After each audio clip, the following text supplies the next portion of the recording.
ভাই তুমি কেন আমার সঙ্গে যাবে? তোমার জন্য মা বাবা সোনার সংসার তুমি কিছুই তো তোমার জন্য রেখে এসেছি, কেন তুমি আমার সঙ্গে যাবে? ভাই গাজী রে, বলো না। আমি একটি কথা তোমার কাছে গোপনে রেখেছি ভাই। কথা রে ভাই, এই যে মা বাবা সোনার সংসার যাই কিছু দেখছো, এরা কিছুই যে আমার আপন নয় রে ভাই।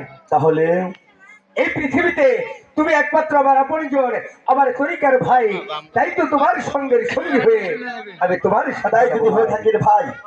ওই যে দেখো পূর্বগণে সূর্য উদয় হবে, চলো না সূর্য উদয় হবার আগেই আমরা এই রাজ্য ছেড়ে চলে যাই, কারণ এই রাজ্যের প্রজাগণ দেখলে আমাদের বিঘ্ন করতে পারে। ভাই গাজী বলো, আমরা যখন চলেই যাবো, ওই তো দেখো না সাগর বিশাল নদী, চলো না ভাই আমরা দুটি ভাই আল্লাহর নামের গুণ কীর্তন করতে করতে নদী পার হয়েছিল ভাই।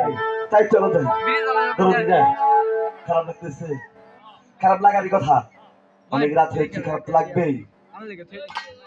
আমরা আপনাদের কষ্ট দিতেছি নাকি?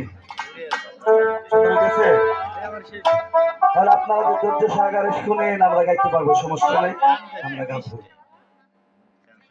তাই তো কালো গাজী দুই ভাই মুর্শিদের নাম স্মরণ করতে করতে নদী পার হয়েছিল, তেমনই করে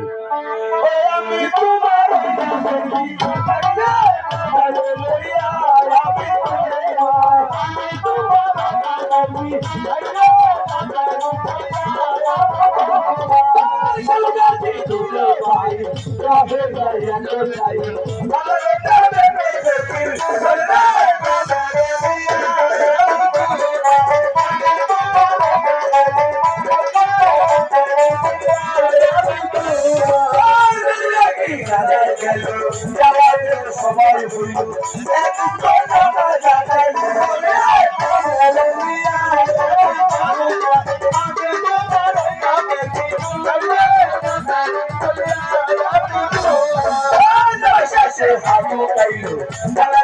হাত গাইল